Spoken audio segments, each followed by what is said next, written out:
नरगिस दत्त और राज कपूर के प्यार और इसके चर्चे हमेशा से ही मशहूर रहे, लेकिन ये प्यार करने वाले कभी एक ना हो सके। दोनों का अफेयर लंबा चला, लेकिन हालात ऐसे बने कि नरगिस राज कपूर की नहीं हो पाई और उनकी शादी सुनील दत्त से हो गई। नरगिस और सुनील दत्त की शादी से राज कपूर इस कदर टूट गए थे कि उन्होंने खुद को शराब के नशे में डुबो लिया और रात भर बाथटब में लेट जाते और रोते रहते। साल 1946 राज कपूर ने फिल्म आग का निर्देशन शुरू कर दिया था। इस फिल्म के लिए राज कपूर स्टूडियो की तलाश में थे। उन्हें पता चला कि नरगिस की मां जदन बाई मुंबई के फेमस स्टूडियो में रोमियो जूलियट बना रही हैं। वो फेमस स्टूडियो के बारे में जानना चाहते थे, इसलिए राज कपूर जदन बाई के घर पहुंच गए। वो नहीं जानते थे कि उस दिन उनकी जिंदगी में एक नया मोड़ आने वाला है। उस दिन जदन बाई घर पर नहीं थी। घर का दरवाजा उनकी बेटी नरगिस ने खोला। नरगिस बेहद खूबसूरत थी। इस पहली मुलाकात से नरगिस और राज कपूर दोनों की जिंदगी बदल गई। इस मुलाकात का राज कपूर पर इतना गहरा असर हुआ कि 27 साल बाद उन्होंने फिल्म बॉबी में उस पल को हूबहू पर्दे पर उतार दिया। पहली मुलाकात में ही दोनों एक दूसरे को दिल दे बैठे थे। इस मुलाकात के बारे में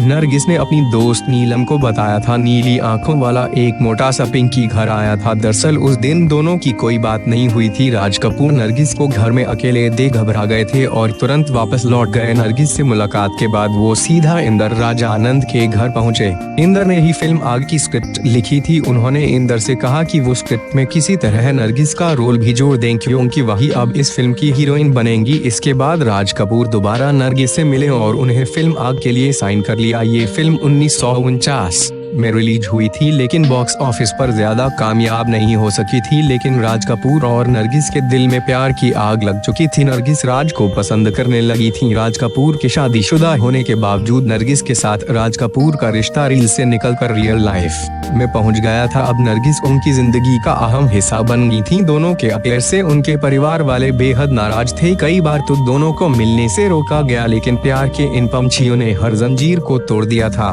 मधु जैन की किताब कपूर के मुताबिक फिल्म की शूटिंग के दौरान जब स्टूडियो में पैसे की कमी हुई तो नरगिस ने अपनी सोने की चूड़ियां बेच दी थी। इतना ही नहीं, उन्होंने कई दूसरी फिल्मों में काम करके आरके फिल्म्स की तिजोरी फिर से भर दी थी। फिल्म बरसात की शूटिंग के दौरान नरगिस की मां जदन बाई की मौत हो गई। अपनी मां की मौत के बाद नरगिस अकेली पड़ चुकी थी। वे ज्यादा से ज्यादा वक्त राज कपूर के साथ गुजारने लगी।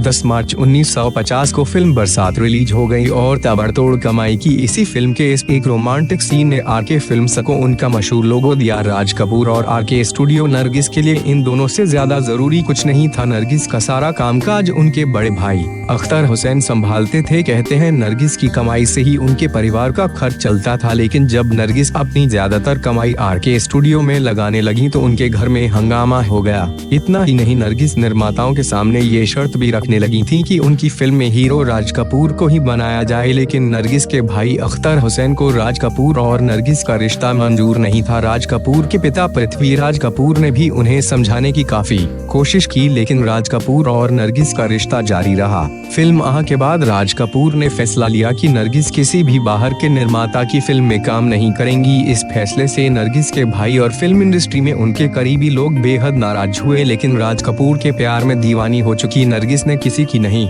सुनी। लेकिन फिल्म आग ज्यादा नहीं चली। सिर्फ आरके फिल्म्स में काम करने के फैसले के चलते अब नरगिस के पास फिल्मों के नाम पर सिर्फ श्री 420 थी, जिसकी शूटिंग शुरू होने में अभी वक्त था।